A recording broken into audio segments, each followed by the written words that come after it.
Well, make yourself comfortable. If you dressed up, well, as comfortable as you can. My family's in pajamas, so they're beating everybody at the comfort game. Welcome to Living Streams. It's good to have you here. Thanks for braving the elements. You brave Phoenicians. You made it all the way through some rain to come to church. It's amazing. Thanks to all those joining us online. No comment. No, just kidding. I know that people are home for lots of different reasons, but thanks for taking the time to join us. It's good to be together and to get through another year, get another year further away from 2020. It's kind of the new joy, but it's also 1 year closer to Jesus coming back to take us home. As we've been going through this Christmas story, we've been thinking about different things. It's just cool to hear the Dayenu reality, kind of adding to what Jesus did over and over again. And as far as Christmas goes, I know you guys have been adding to Christmas over and over with every gift that you buy, with every meal that you prepare. And I know some of you have some more stuff to do tonight because you're procrastinators. No, because there's a lot to do. So maybe you got to build a bike tonight or something. That'd be cool. Maybe you got to prepare the cinnamon rolls. Don't forget, because that's a big deal for us. That's my mother-in-law. She does great cinnamon rolls, and just want to make sure she's reminded to do those tonight. Some of you might be actually like working up the courage to ask your girlfriend's dad if you can marry her. Sorry if I blew the surprise. There's lots of different things going on, and so we'll go through this quickly, but I don't want us to miss what Jesus is doing, and Christmas really is about Christ. And if you notice, our service was a little different maybe than the normal Christmas service, Christmas songs. We're really trying to focus in on Jesus, really trying to make sure we remember Christ of the Christmas. And what's so interesting is that God himself, as he was preparing to send his son, as Jesus was preparing to come to incarnate into human flesh, as God was going to take on human flesh in this experience in this night that we're celebrating, God wanted to make sure nobody was missing it. And so he would send his angels. And I've been thinking a lot about the angels this time around and how God literally was sending angels to make sure people didn't miss Jesus. He sent an angel, Gabriel, to Zechariah, the priest in the temple, because for some reason the priest in the temple was probably going to miss Jesus. Sad to say. And his wife, Elizabeth, she was visited with these different signs. And then Mary got a visit from an angel to make sure she didn't miss what was happening, to let her know what was going on was God coming close. And Joseph, an angel, had to come and kind of help him not make a big mistake and get the Christmas story all messed up and forever be remembered as that guy. And I just thought it's awesome to see all these angels. And honestly, I've been praying this week that the Lord would send his angels to us so that we wouldn't miss Jesus and what he's wanting to do in our lives. And speaking of angels, you can go a lot of different crazy ways. I mean, when I was in college, I used to, it's a little embarrassing, but the bumper stickers, angels are watching over you. Have you ever seen those? We thought that was really funny. It's kind of irreverent, but we used to take those and put them on our friends' cars on the front of their bumper where you don't really see it. And we'd just see how long they could last on there. It was kind of a joke. But I've been thinking about angels, and I was starting to think about in my own life, like, have I ever seen an angel? Because if you read through the Bible, it's actually pretty common for something supernatural to show up to the people of God. And so I was thinking through, and I'm going to tell you a couple stories, partially because there's kids in the room. Any kids in the room? Yes. Yes, there's one. Any kids in the room? Let me hear you. I got a big job for you guys at the very end of the service, okay? So don't fall asleep. Or at least wake up at that point, okay? But yeah, these stories. So one time I was in high school, and I went away to work at a summer camp. I was there all summer with a bunch of people I didn't know. And every weekend, there was about 50 of us that worked at the summer camp, and every weekend we could go off of the camp, and we would basically do laundry, and then we would try and find non-camp food. That was basically the whole mission. And there was about 10 of us that were all going to the mall this one day, and we were in 2 cars, 5 in each car, and we got to the mall. And just as we were pulling into the mall, someone had got a phone call from another group that one of our real close friends was in, and the 5 of them were driving a different way, And as they were going, they actually ended up crashing into a lake, and 4 of them survived, and one of them didn't. And this was someone who was really dear to us, and it was just this horrific moment, and there was 2 girls I remember in the group who were really, really distraught. They were really close with this young man, and I remember just kind of everybody didn't know what to do. Everybody was overcome. There were kind of like moanings and crying and all these things. And out of the corner of my eye, I saw this lady come up who was well advanced in years. That's what Zechariah says about Elizabeth, so it's in the Bible, so you're allowed to say that about people. She was well advanced in years, and she comes walking in, and she just kind of like, I don't know, she just like nuzzled her way through everybody and got right to these 2 girls and just was like, what's going on? And she was just bringing so much comfort and so much boldness, and she heard what was going on, and she was, comforting them, and she said, can I pray for you? And she prayed for them, and I remember as she turned to leave, our eyes kind of met for just this second, and I saw she had this necklace that in silver it said, Jesus is Lord, and right as she turned to see me, I mean, the sun or whatever just hit it, and it just like, I remember it just like lit up really uniquely and for just a second, and I thought, oh, that was interesting, but she kind of walked off, and I didn't really know what to do in this moment. My head was all cloudy, and I just remember a few seconds after she left, I looked over just to kind of go like, that was so interesting, and she was gone. And then I was like, that was really interesting. And so then I said to everybody, I was like, where'd that lady go? And so we all just kind of looked around. We were walking around trying to find her, and none of us could find her. And again, I don't know if it was an angel. Don't know at all. But that was something where if I get to heaven and Jesus is like, hey, man, I sent some angels your way, I'll be like, you didn't sneak that one by. But then there was another time, it was a little different situation, but I was in college now in Northern Oregon, and I oftentimes would go, try and watch a sunset in a park or something, just spend a little time with the Lord. And Oregon, it was a day much like today where it was just kind of, rained all day, and then it was just kind of like drizzly and overcast. And I was at this park, and I was watching the sun go down, and it was starting to get dark, and I noticed, I was all by myself in the park. My car was the only one in the parking lot, and I noticed a car drove in and parked in the parking lot, and I didn't think anything of it. I was just kind of having this time of, prayer and whatever, and I had a rain jacket on and a hood on, and all of a sudden, I got this like dread that came over my entire body. I don't know if you've ever felt that, but I was just like, something is not right. Like the hairs on the back of my head or my neck stood up, and I couldn't breathe. It was just like this moment of just complete panic. And I turned to look and see where that car was, and I looked, and as I turned to look, there was a man standing right here, this close to me, and he was kind of standing like this. And I didn't know what to do, so I pushed. I just was like, get out of here! What are you? I freaked. I didn't know what else to do. And the guy kind of stumbled back a little bit, and then I just saw his face kind of just like froze, and he was looking at me, but then he was like backing up, and he just turned and he just ran, got in his car, and drove off. And I was just sitting there like, what was that?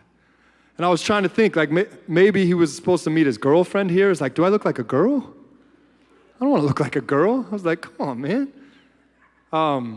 Was this like a bad guy? And he was looking to do something bad? And I didn't know what was going on. But then I started just thinking, like, why did he run like that? I mean, he didn't say anything. He didn't say, oh, sorry, man, I thought you were someone else. He just took off and ran. And then I started thinking, I've heard those stories from people about how, they saw like the angel behind the person and it freaked them out and they ran or something like that. And I was like, I don't know, maybe it's an angel. And though I can't prove at all any of those were angelic, visitations or anything like that, the Bible does have a lot to say about angels. And I want to kind of talk through a little bit of this because I think it's interesting. Hebrews chapter 1 verse 14 says, are not all angels ministering spirits sent to serve those who will inherit salvation? So actually the writer of Hebrews is wanting the people that he's writing to understand that there is this really awesome benefit for the people who are walking with Jesus. There is this really, really cool thing that God has done. He has created this whole angelic being to be ministering spirits to those who are inheriting salvation. And then in Hebrews chapter 13, it says, "Do not forget to show hospitality to strangers, for by so doing, some people have shown hospitality to angels without knowing it." And so based on this verse, if you are a follower of Christ, then I think you could probably say with a real safe bet that you have been visited by angels.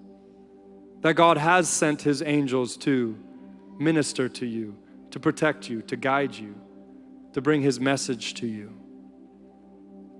Because that's a benefit of following Christ. Christ Jesus, as he was in the flesh, at one point he didn't eat for 40 days and 40 nights. He was in the wilderness. And the angel came to tempt him. The devil came to tempt him. And after that temptation, it says the angels came and ministered to him.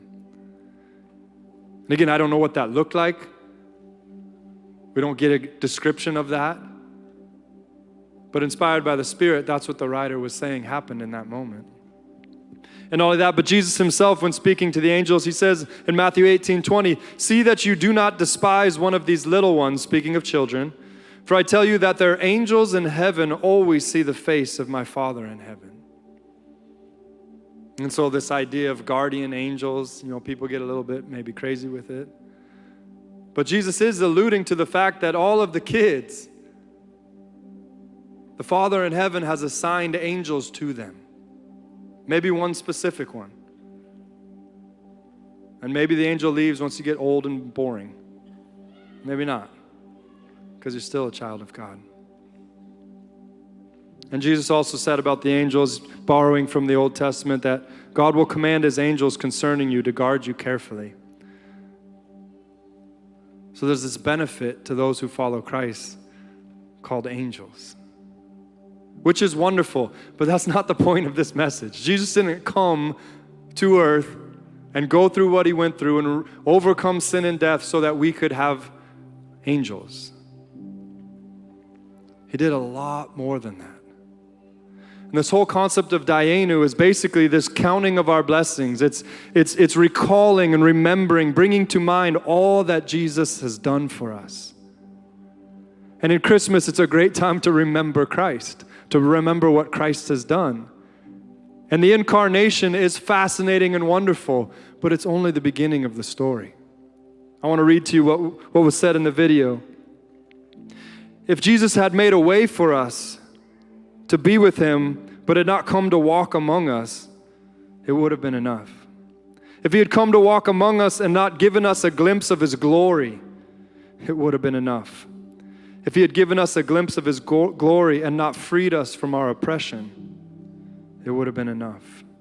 And if he freed us from our oppression, but did not make us whole, it would have been enough. If he had made us whole and not taught us how to live, it would have been enough. And if he taught us how to live, but didn't show us how to love, it would have been enough.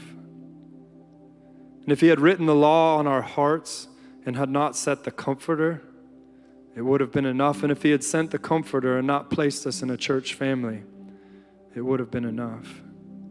And if he had placed us in a church family and had not promised to return, it would have been enough. And this is just a very, very small, short list of the layers and layers of grace that those who follow Christ experience. Anybody with me? The layers and layers of forgiveness that come when we first come to Christ and then when we fail Christ. Anybody with me? The layers and layers of wisdom and revelation that come to those who follow Christ. It just keeps adding up. It keeps filling up. It keeps going and gets richer and richer and richer. And it doesn't mean there aren't trials and tribulations. There aren't struggles and battles. There isn't divorce and heartbreak and sin and failure. But it means it's not just those things anymore. But the goodness of God is present in those times and can continue to lead you to a place where you become an overcomer in Christ Jesus. This is God's plan for you. And most of these Christmas Eve services, I know there's a lot of people in the room that don't want to be in the room. They're in the room because someone else wanted them to be in the room. And it was enough want for both of them. And normally I'm like, that's cool. I get it. You're here. That's awesome. That's enough. Not tonight. I felt like Jesus was telling me I'm supposed to go after you. So it's not going to get weird, I promise. Unless an angel shows up behind me, but I won't see it. So that's on you guys. Because there are some people in here who don't know the riches of the inheritance that Christ gave us on his death and resurrection. Maybe you've heard stories, maybe you've just tasted it a little bit. But Jesus wants you to know that he can set you free from your fear, from your anger, from your confusion. He can make your heart strong again and whole again. He can get you to a place where you really believe that you are forgiven for what you have done.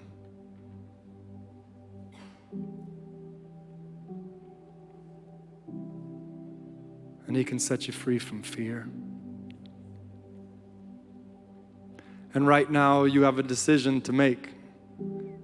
You're either going to take a step of fear or a step of faith. It's really the same thing, just in different directions. Fear diminishes. Fear blocks. But just on the other side of that fear, the fear of being embarrassed, the fear of becoming a weirdo like that guy on stage,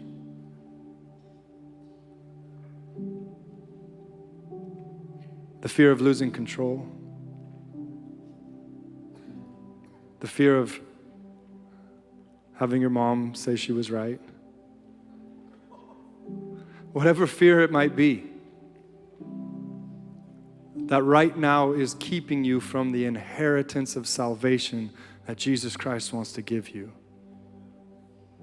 It's not worth it.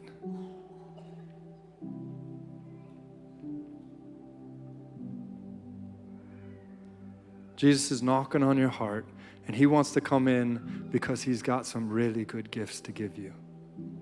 And he knows how to take you, no matter what you are, and make you into something beautiful, both now and forevermore. When I was 17 years old, I don't know if an angel spoke to me. I don't know if it was the Spirit of God. I don't know how, but somehow a message got into my soul, and it was this: do you want to do life your way, or do you want to see what I have in store for you?